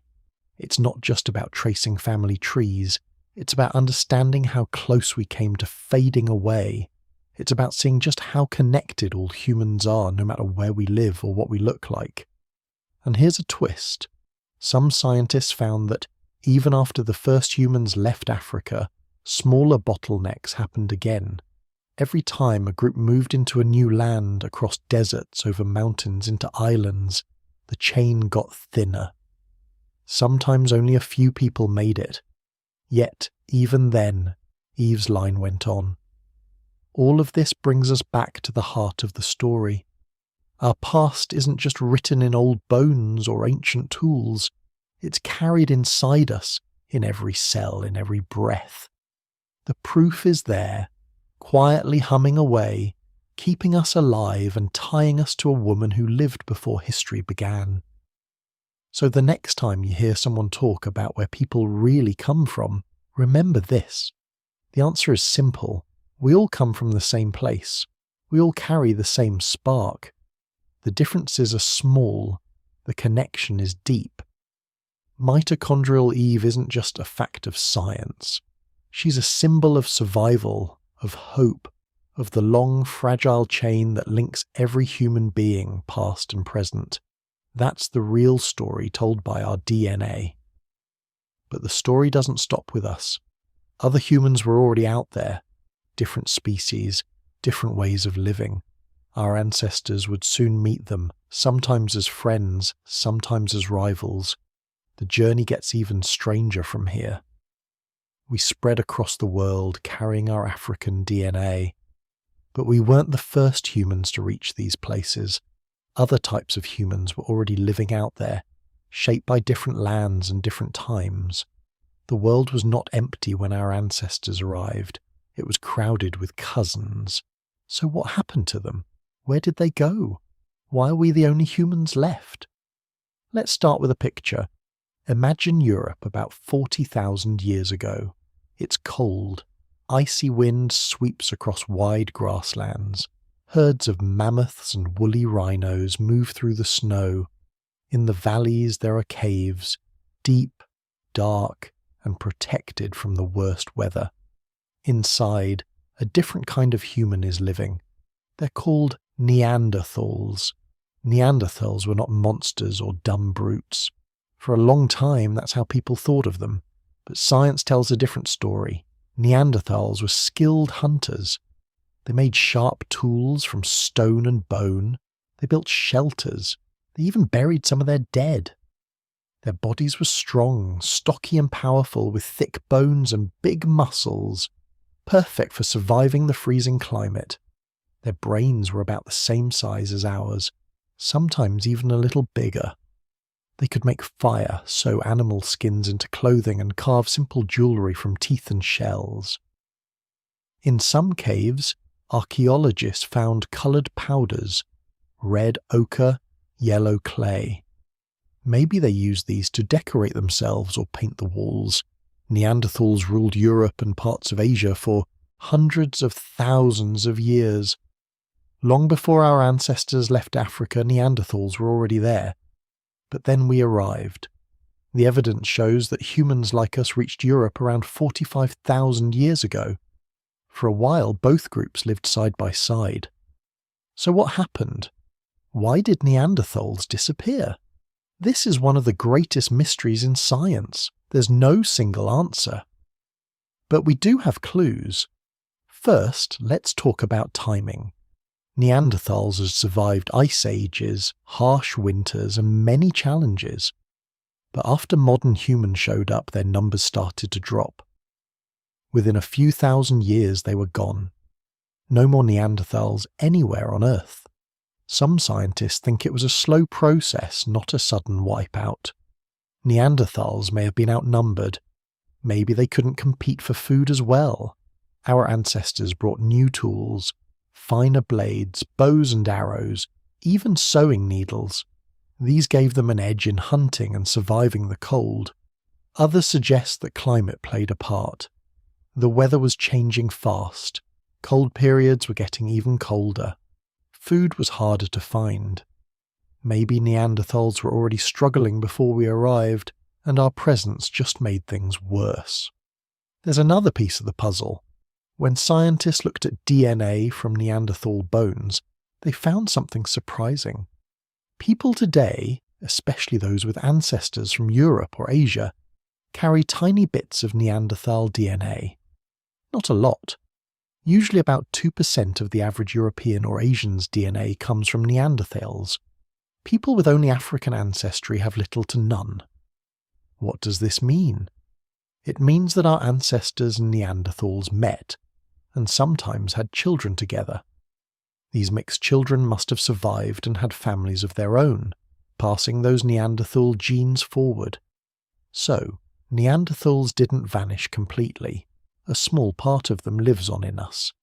But the rest of them, what happened? Over time, the pure Neanderthal groups faded away. Maybe they were absorbed into larger human communities. Maybe they died out as the climate shifted or as food grew scarce. The truth is, we'll probably never know every detail, but the DNA is proof that there was contact, not just fighting, but family. Now, let's look east. Far from Europe, in places like Siberia and the mountains of Central Asia, another kind of human appeared. They're called the Denisovans, named after the Denisova cave in Russia, where their bones were first found. We know even less about them than about Neanderthals. For a long time, all scientists had was a single finger bone and a few teeth. But here's what's amazing. DNA from those bones tells a huge story. Denisovans were different from both Neanderthals and modern humans. They split off from Neanderthals a long time ago, maybe 400,000 years back. They lived across a wide area, from the cold north to the jungles of Southeast Asia. Most people alive today have no Denisovan DNA at all, but people from Papua New Guinea, Australia and some parts of East Asia have up to 5% Denisovan DNA. That's even more than the average Neanderthal DNA in Europeans. How did this happen? The evidence shows that when our ancestors moved into Asia, they met Denisovans. Some groups must have mixed with them, just like they did with Neanderthals. The children of these unions carried Denisovan genes, and those genes helped them survive in new lands. For example, one Denisovan gene helps people live at high altitudes. Modern Tibetans have this gene. It lets them breathe easily where there's less oxygen, like on the roof of the world. So, Denisovans didn't vanish all at once either. They left a legacy in the DNA of millions of people, even though their bones are so rare. But still, their cultures, their languages, their faces are gone forever. Only the faintest traces remain. Let's keep going. Southeast Asia and the islands beyond held even more surprises. On the island of Flores, scientists found tiny human bones, just over 3 feet tall. They called them Homo floresiensis, or the hobbits. These small people made stone tools and hunted animals far bigger than themselves. They lived until at least 50,000 years ago, maybe even more recently. We don't know if our ancestors ever met the hobbits, but their bones show that humans came in many forms. Evolution didn't create just one path. It created a whole family tree with branches that sometimes met, sometimes crossed, and sometimes ended in silence. And there are more. Homo luzonensis in the Philippines, the mysterious red deer cave people in China, and others whose stories are only beginning to come clear.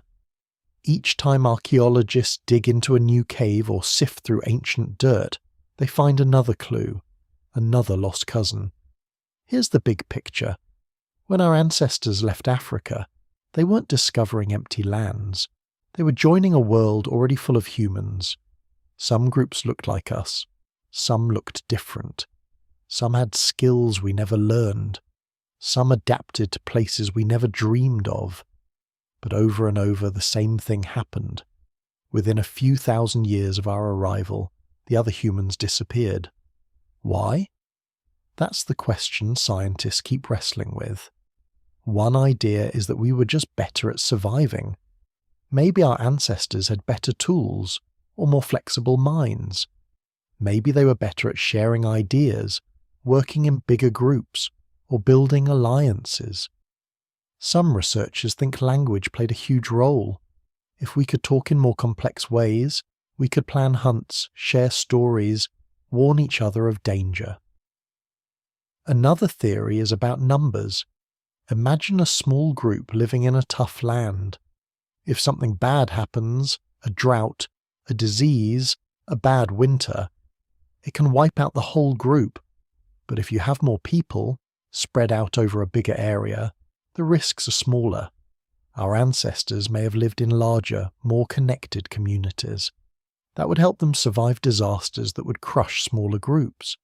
There's also the idea of luck. Sometimes, history turns on small accidents. Maybe a volcano erupted, or a disease spread, or weather patterns changed. Maybe our ancestors were just in the right place at the right time.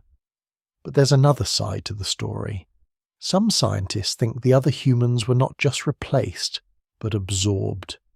Over generations, as humans moved and mixed, the lines between groups blurred.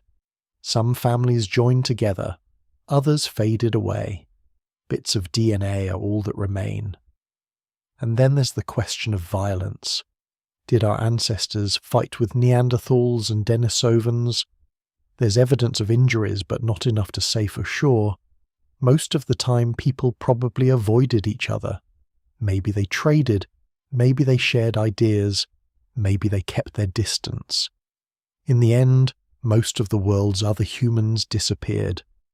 By about 30,000 years ago, Neanderthals were gone. Denisovans faded away, their bones lost in the forests and caves of Asia. The hobbits vanished from Flores. Only our branch survived, spreading farther and farther, taking over every land. But the story doesn't end there. It's written in our DNA. Today, scientists use powerful computers to scan through billions of letters of DNA from people all over the world. They look for little clues, tiny pieces that don't match the usual human pattern. That's how they found the traces of Neanderthal and Denisovan DNA. It's like looking for fingerprints at a crime scene, but the crime happened 40,000 years ago. These pieces of ancient DNA aren't just markers. Some of them actually matter for our lives. For example, a Neanderthal gene can make you more likely to get allergies. Another one affects how your skin reacts to sunlight. A Denisovan gene, as we said, helps with breathing in thin air. The past lives on, quietly shaping us in ways we can't see. Here's something else to think about. African people have little or no Neanderthal or Denisovan DNA. This fits the story. Their ancestors never left Africa, so they never met those other humans. That's why their DNA is cleaner. It's closer to the original pattern. Outside Africa, everyone has some amount of these ancient genes. It's a reminder that our ancestors didn't just march across the world alone. They met others. They mixed. They left a record in our cells. What about other kinds of evidence? Sometimes archaeologists find tools or ornaments that don't match the usual pattern. A type of blade or bead turns up thousands of miles from where it should be. Maybe it was traded, or maybe it showed that people were learning from each other. For example, in France, beads made from seashells have been found far inland, hundreds of miles from the ocean. Someone carried them, or traded them, or maybe just wanted to show off something rare. In Siberia, cave art appears long after our ancestors arrived, showing that new ideas were spreading. But as the old humans faded, our ancestors kept going.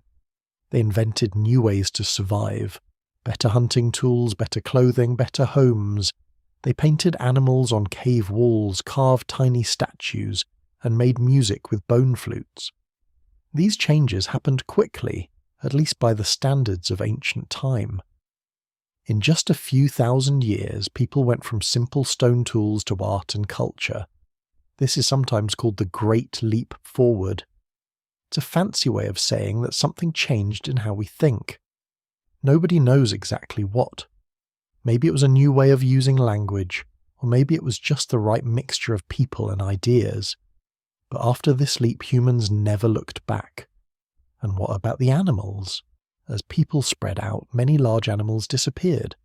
Mammoths, giant sloths, saber-toothed cats, all gone. Some scientists think humans hunted them to extinction. Others blame climate change. Maybe it was both. But the pattern repeats. Wherever we went, the world changed. So when you look at the evidence, it paints a strange, bittersweet picture.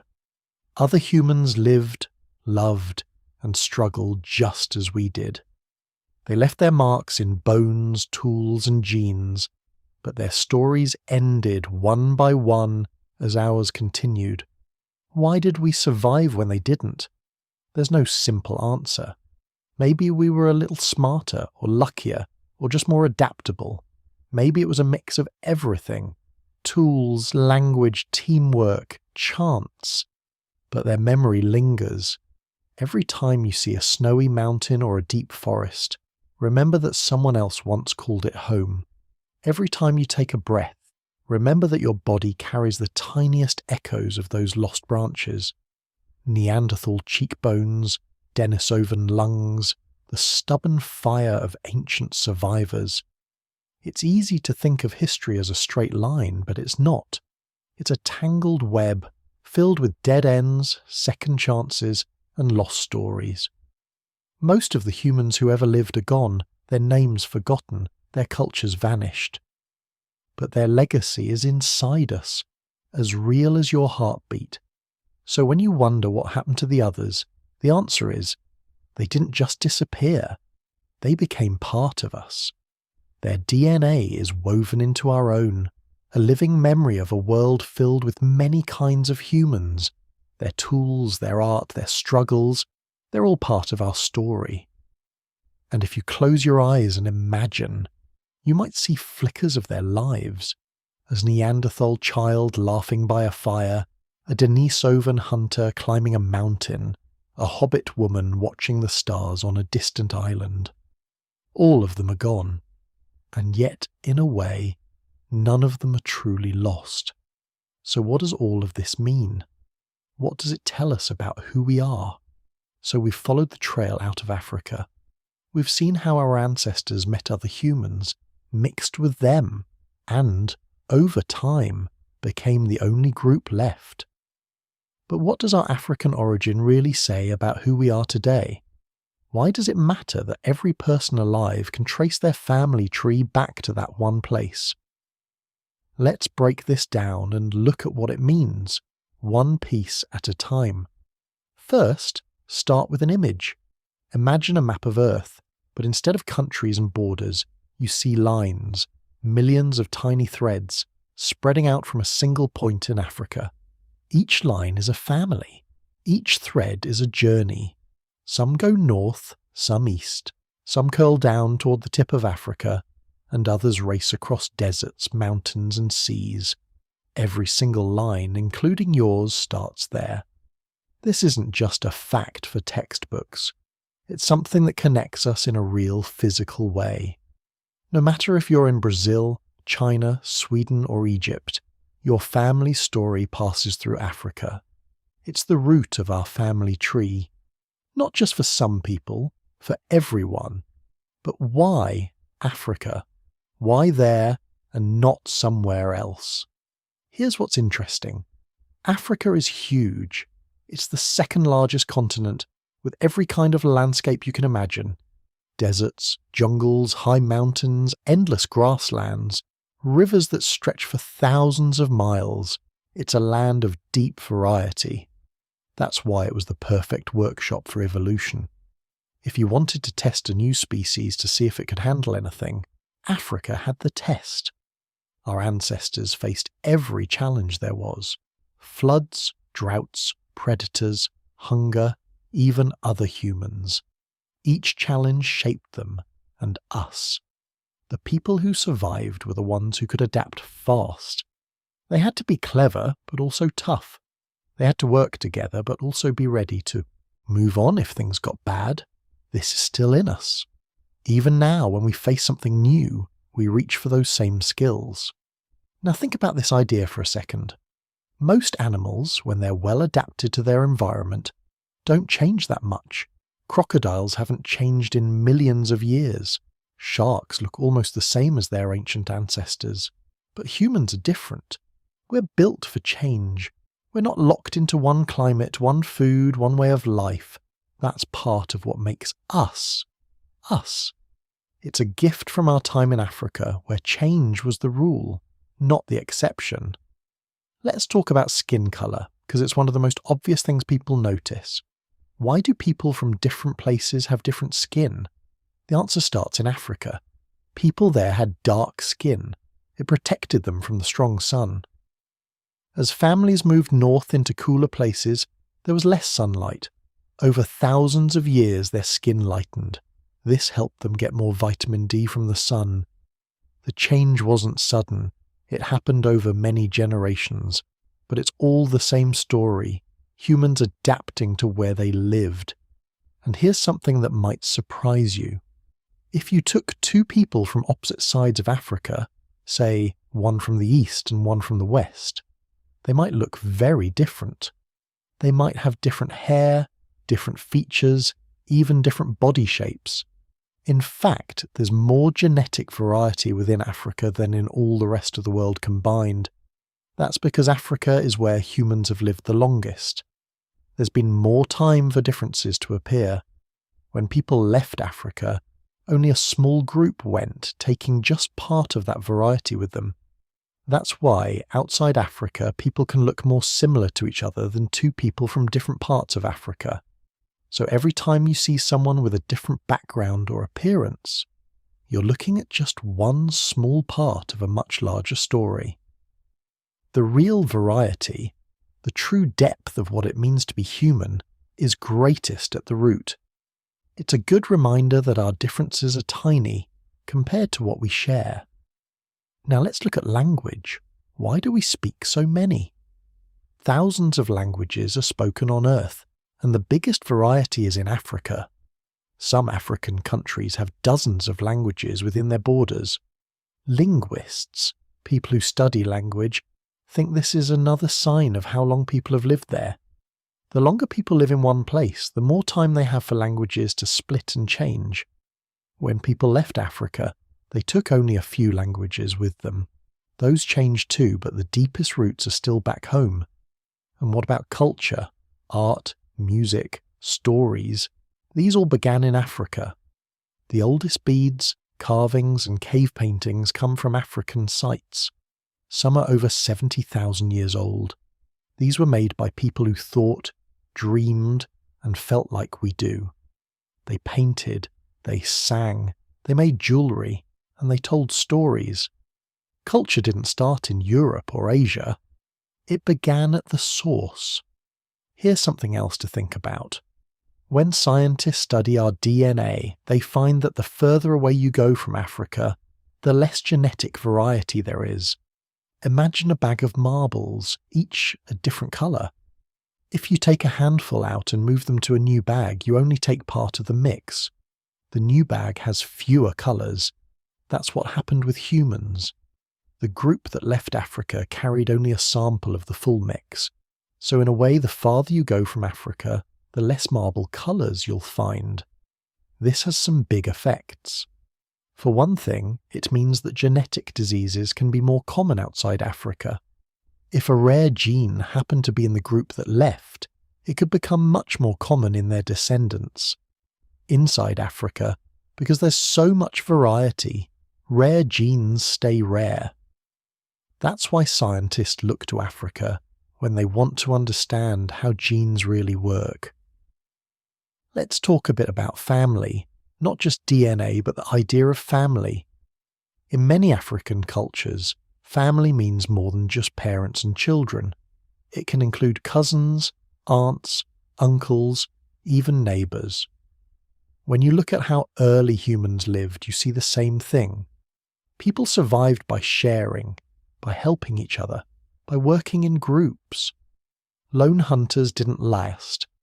The ones who stuck together, who learned from each other, cared for each other, made it through. That sense of connection is still part of us, even if we don't always notice it. Now think about how we see ourselves. Sometimes people draw lines between us and them. But the story of our origin cuts across those lines. The real divisions are tiny. The things we use to separate ourselves, skin colour, language, customs, are all changes that happened after leaving Africa. They're surface changes like different paint on the same car. Underneath, the engine is the same. Let's look at food. Early Africans ate whatever they could find. Fruit, nuts, roots, meat, fish. They had to know their land inside and out. Every plant, every animal, every season. That knowledge was passed down, parent to child, for thousands of years. When people moved to new lands, they had to learn everything all over again. Which berries are safe? How do you hunt a new kind of animal? That skill, learning fast, sharing what you know, is another gift from our past. And here's a fun fact. Some of the foods we eat today started in Africa. Watermelon, coffee, millet, sorghum, all first grew wild there. These foods spread with people as they moved. So, the next time you drink coffee or eat watermelon on a hot day, you're tasting a little bit of that ancient journey. Let's talk about disease for a minute. Africa was home to many diseases that didn't exist anywhere else. Malaria, for example, is a killer mosquito disease.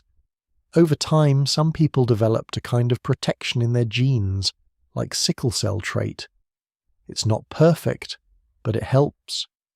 This is another example of how humans change to fit their home, and how the past shapes us in ways we might never notice. Now look at movement. Humans are natural travellers. Even before they left Africa, they walked huge distances. Archaeologists have found ancient footprints, left in wet ground and hardened by the sun. Some are more than 100,000 years old. They show people walking side by side, maybe families, maybe friends, always moving, always searching for a better place. This urge to explore never left us. It's why we crossed deserts and oceans. It's why, even today, people set out for new places hoping for something more. Here's something that makes me pause. Imagine the courage it took to leave the only land you knew, to walk into a world with no maps, no roads, no promise of safety. The people who did that weren't superhuman. They were just like us. They were afraid, but they walked on anyway. That's part of our inheritance, the bravery to face the unknown. And then, think about memory. Most of what happened in those early days is lost. No writing, no photos, no names we can remember. But some memories live on, hidden in songs, stories, and family traditions. In Africa, some stories are so old, they might reach back thousands of years. Tales about the first fire, the first rain, the first journey. These stories are part of who we are, even if we don't know their true age. Let's shift to technology. Some of the earliest stone tools come from Africa. Simple at first, just rocks chipped to a sharp edge. But over time, those tools got better. People learned to shape them for cutting, scraping, digging. They made tools from bone, wood, and even shells. Each new idea spread through families and groups, changing how people lived. This habit, improving things, sharing ideas, is another thread that ties us to our roots. And now let's talk about change. In Africa, the land itself is always shifting. Rivers move, forests grow and shrink, animals migrate. People had to keep up. They learned to read the signs, tracks in the dirt, changes in the weather, calls of birds. Being able to notice small things to predict what would happen next became a survival skill. Even now, some people are better at this than others. Maybe it's a talent passed down from those who listened closely, who watched the world with careful eyes. Here's a thought that keeps coming back to me. Our story isn't just about survival, it's about invention. Every person alive today descends from people who figured out how to make life work, who found food, made tools, cared for each other, and told stories. They didn't just pass on genes, they passed on wisdom. Most of it was never written down. It travelled by word of mouth, by example, by memory. So, what does our African origin tell us? That we're all family, in the deeper sense. That our differences are only skin deep, shaped by time and place, not by some deep divide. That we come from a long line of survivors, inventors and dreamers. It also teaches us something about belonging. There's no such thing as a pure group. Everyone comes from somewhere else, if you go back far enough. The idea of us and them starts to fade when you see the full story. We're all travellers. We're all mixed. The lines we draw are recent and sometimes they're just in our heads. And maybe that's the biggest lesson. If everyone alive can trace their story back to one place, then the world isn't full of strangers. We're all connected by invisible threads. Every handshake, every smile, every shared meal is a reunion of distant cousins. Think about the future for a second. The journey that started in Africa isn't over. People are still moving, mixing, learning, inventing. The story keeps going. The next chapters haven't been written yet. Maybe your children or grandchildren will carry the story to new places, adding their own twists. And now, as you drift towards sleep, remember this. The ground beneath your feet, wherever you are, was once walked by someone who carried your story forward. Maybe they lived by a river in Africa. Maybe they watched the stars rise over a savanna. Maybe they listened for lions in the dark or laughed with friends around a fire. Those memories are gone, but the journey isn't. We carry ancient Africa in our bodies, our minds and our hearts. It's there in the way we solve problems, in the way we love, in the way we wonder what's over the next hill. Every morning when the sun rises, it shines on the children of Africa, no matter where they live, what language they speak, or what stories they tell. So, next time you look in the mirror, or at a crowded city street, remember the lines that connect you to every other person. Remember the courage it took to walk out into the unknown. Remember the gifts of change, invention, and family. Our story didn't start in one place by accident. Africa is where we became human, the full, complicated, beautiful kind of human we are.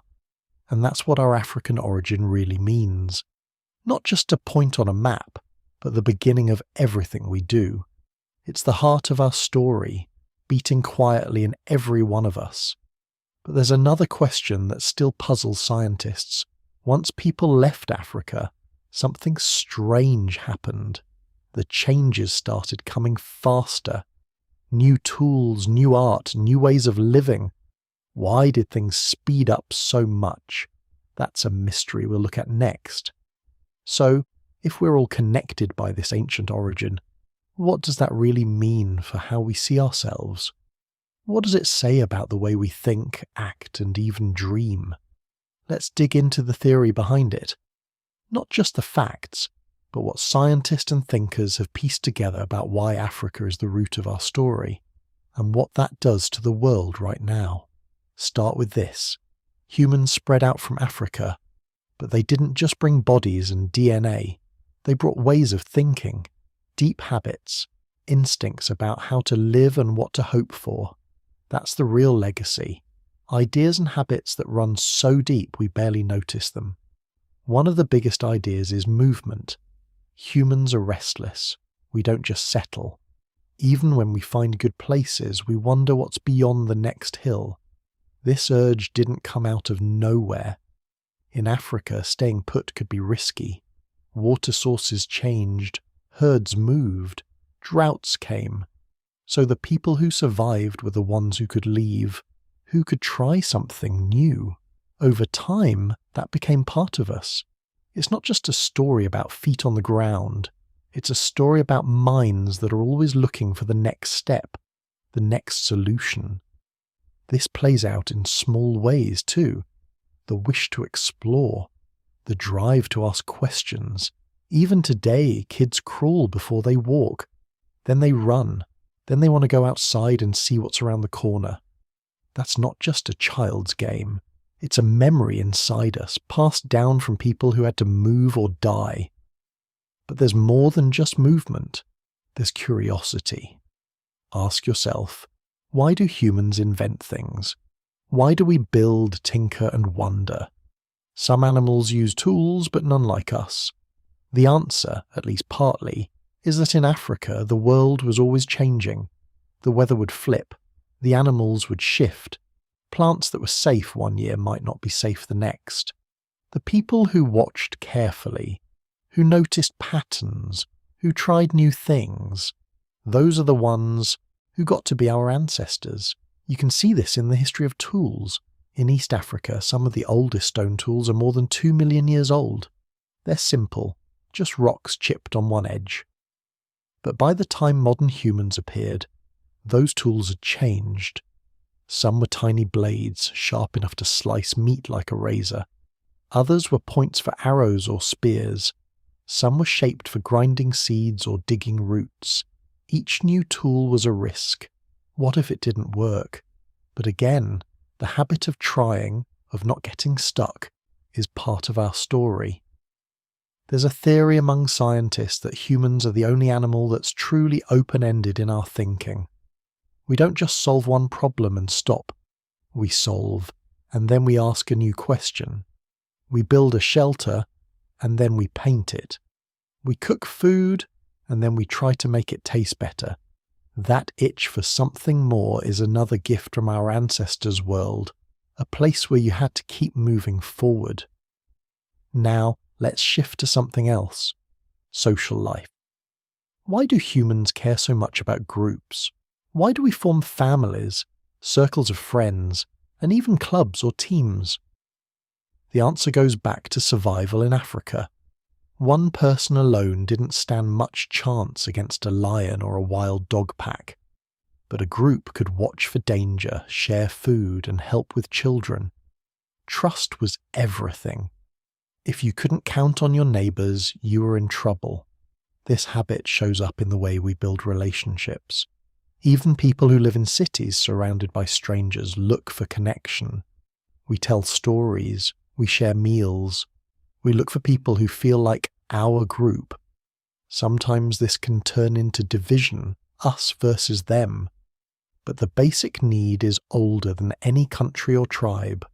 It's about safety, learning, and belonging. And then there's language. Why do we talk so much? Why do we need words, not just gestures or grunts? Here's the thing. Language let early humans share what they learned. If someone found a new place to find water, they could tell others. If a plant made you sick, you could warn your group. Over time, language got more complex, not just for survival, but for sharing dreams, plans, and even jokes. Some scientists think this was the real leap that set us apart. Not just thinking, but thinking together. Here's something to think about. The oldest known symbols, marks made on rocks, beads, and shells, come from Africa. They show that people were thinking in pictures, not just words. Maybe they were counting, maybe marking special events, maybe just decorating. But the point is, those marks are the first signs of shared ideas. Culture started to bloom. Let's go deeper. Why does being from Africa matter so much to our identity? Why not just say, we're all human, and leave it at that? The answer is, Africa is the test ground for what works and what doesn't. New traits, habits, and ideas appeared and disappeared there faster than anywhere else. If something worked in Africa, it could work anywhere. That's why, when people left, They brought with them the skills to handle almost anything. Think about climate. Africa isn't just hot and dry. It has mountains, rainforests, swamps, lakes and coasts. Early humans had to handle heat, cold, storms, and even snow on mountaintops. They learned to make clothes, to build shelters, to use fire for warmth and safety. Each of these was a new solution to a new problem. That's why, when people reached Europe or Asia, they already had a toolbox of ideas. They didn't start from scratch. Let's talk about health. In Africa, there were diseases that didn't exist elsewhere. Malaria, sleeping sickness, and others. Some people survived these illnesses because of small changes in their genes. These changes, like the sickle cell trait, are still with us. They're reminders that our bodies were shaped by battles most of us never see. Even if you live far from Africa now, you might carry these ancient defences inside you. Now here's a twist. As people moved away from Africa, some old skills faded. If you didn't need to fight off certain diseases, the gene for resistance could disappear. If you lived where it was cold and the sun was weak, your body made less melanin, the stuff that makes skin dark. This is how small differences appeared. But the deep story is about what stayed the same. The brain, the drive to learn, the wish to connect, those are unchanged. Some scientists call this the African template. It means that the basic pattern of being human, how we think, feel and work together, was shaped in Africa. Everything else is just a local version, a remix for a new place. Now what about belief? Why do humans everywhere look up at the sky and wonder? Why do we tell stories about where we came from? In Africa, the sky mattered. Stars, the moon and the sun were guides for travel and signs of coming rain or dry times. People watched them closely. Over time, these patterns became stories about ancestors, animals and the meaning of life. This is where myth and science meet. Even now, people all over the world tell stories about how the stars got their shapes, or why the sun rises and sets. These are echoes of old questions. The wish to understand, to make sense of the world, comes from the same place as our first steps out of Africa. Now let's look at something people often miss: risk. In Africa, danger was everywhere. Big cats, snakes, sudden storms. People learn to be careful, but not so careful that they never tried anything new. If you're too reckless, you get hurt. If you're too safe, you miss out. The balance between caution and courage is part of our design. This plays out in modern life too. Some people love new things, travel, invention, adventure. Others prefer routine and safety. Both are useful. Both come from old lessons. The world needs dreamers and planners, bold people and careful ones. All this variety keeps our species strong. Let's take a closer look at food. Early African diets were flexible. People ate what they could find: plants, roots, nuts, fish, meat. They learned to cook, to mix foods, and to store them for hard times. This is why, when humans entered new lands, they could eat almost anything. They didn't need special foods or strict routines. Adaptability was in their bones. This habit shows in how cultures eat today. Some people love spicy food, others bland. Some live on bread, others on rice or corn. All these traditions come from the habit of making the best out of what's around. It's another echo of life in Africa. Now think about memory. In Africa, stories were passed down by mouth, not by books. Songs, dance, and tales carried lessons and history. Even now, some families can recite ancestors' names for 100 generations. This way of holding on to the past, of keeping memory alive without writing, is rare now. But it was once the rule. This also shows up in the way we celebrate. Big events, births, weddings, coming of age, are marked by stories, music, and food. The need to mark time, to make meaning out of change, is ancient. It's a way to remind ourselves who we are, even as the world shifts. Let's talk about competition. In Africa, groups sometimes fought for land, water, or food, but they also traded, made peace, and even shared resources. The habit of both fighting and cooperating is another deep pattern. When you see people working together one day and arguing the next, you're seeing a very old story play out. Both sides are baked into our nature. Now what about learning? In Africa, children learned by watching adults, by trying things, and by making mistakes. There were no schools or tests. Learning was life itself. You learned to hunt by following hunters. You learned to gather by joining the group and paying attention. This kind of learning, by doing, by copying, by failing and trying again, is still with us. It's why people can pick up new skills just by seeing them done. Let's consider kindness. In hard times, sharing could save lives. If someone found extra food, they often gave some away. This habit of helping others, even strangers, is one of humanity's brightest traits. It's part of why our species made it when others did not.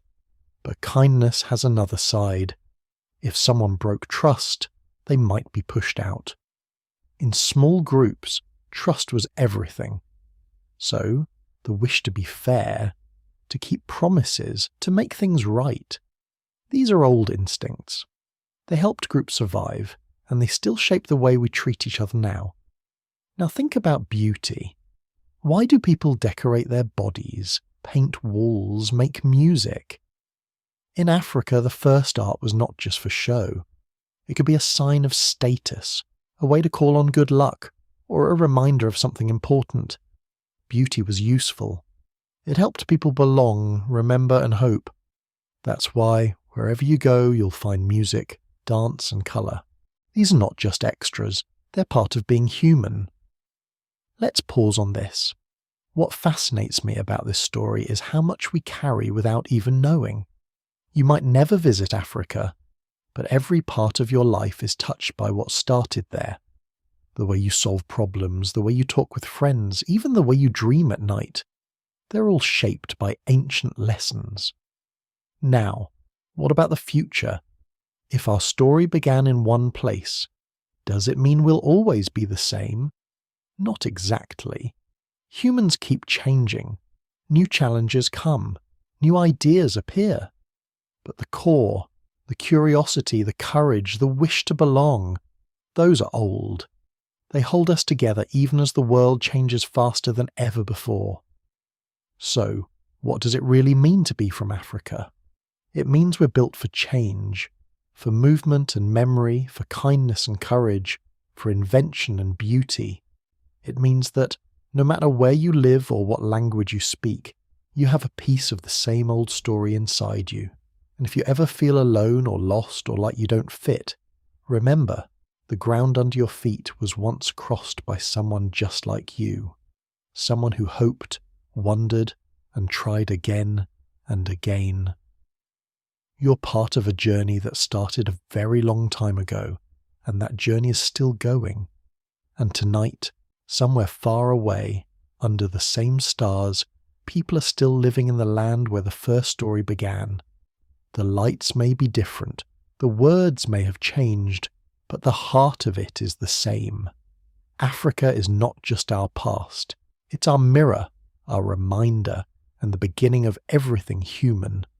So, as we come to the end of this journey together, it's worth pausing to think about what all of this really means. Not just the science or the history, but the bigger picture. Why does knowing our roots go so far back, to a single place, matter?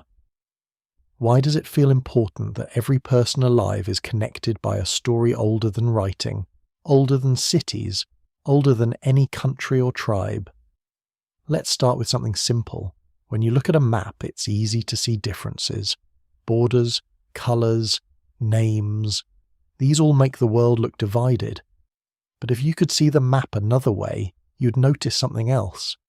Every person alive today is like a branch on one giant family tree.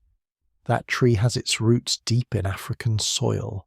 All the branches twist and turn, but they start from the same trunk. That's not just a nice idea. It's written in our bodies. Inside your cells, there are clues, tiny stretches of DNA, bits of code that tell the story of your ancestors. Scientists read these codes like a long, winding book. What they find, over and over, is that all roads lead back to Africa. Whether your family came from the Arctic, the Amazon, the Gobi Desert, or New York, the oldest chapter's the same. Some people hear this and ask, so what? Why does it matter that our story started in one place? Here's why. It changes how we think about difference. All the things people argue about, skin colour, language, customs, are just details. The deep story is about what connects us, not what divides us. Think about the world right now. There are billions of people, speaking thousands of languages, living in every climate you can imagine. Some are farmers, some are city dwellers, some live by fishing or herding, some by trading or teaching. And yet, beneath all that variety is a shared design. The way our brains work, the way we handle fear or joy, the way we hope for the future, all of it comes from the same place. This isn't just a feel-good message, it's something you can see in the facts. Pick any major discovery in human history: fire, tools, art, music, farming. Each one started as an answer to a problem. People tried things, failed, tried again, and finally found a way that worked. That pattern didn't stop at Africa's edge. It kept going, spreading to every continent. The same stubborn creativity, the same drive to adapt, is still with us. Here's another thing to consider. The story of humanity isn't a straight line. There were setbacks, groups disappeared, ideas were lost and found again. Sometimes things got better. Other times they fell apart. That's normal. Change isn't always progress. It's more like a river. Sometimes fast, sometimes slow, always moving. And yet, through all the up and down, one thing stayed the same. People kept moving, kept learning, kept making new things out of old ones. That habit, to not get stuck, to try a different path, is a gift from our distant past. It's why we're still here and why we keep surprising ourselves. Now, let's look at something else. For most of history, people didn't know about this shared beginning. They told stories to explain where they came from. Stories about gods, animals, spirits, or magic. Those stories are beautiful. They helped people feel less alone in a big, wild world. But now science gives us another story. It's not about magic, but it's just as full of wonder. It says, "You are here because people before you are brave, curious, and willing to work together." Think about that for a second. Every skill you have, walking, talking, cooking, singing, was shaped by people you'll never meet. They lived and died long before you were born. But what they learned, what they dreamed, what they survived, it all led to you, right now. This can be comforting, especially when things feel hard. If you've ever felt alone, or different, or like you don't belong, remember that you carry the strength of 1,000 generations. Your struggles, your hopes, your joys, they're all part of something huge. You're a link in a chain that stretches back to the very start. And here's the twist. This story isn't finished. People are still moving, still learning, still changing. New challenges will come. New solutions will appear. Our habits and ideas will keep shifting as the world does. But the core, the courage, the curiosity, the kindness will stay. Some people worry that as the world gets more connected, we'll lose what makes us unique. But if you look at history, you'll see that change doesn't erase the past. It adds to it. Every new language, every new way of life is a remix of something older. The music changes, but the rhythm is the same. Let's talk about the future for a moment. The world faces problems that our ancestors never imagined. Climate change, technology, cities with millions of people.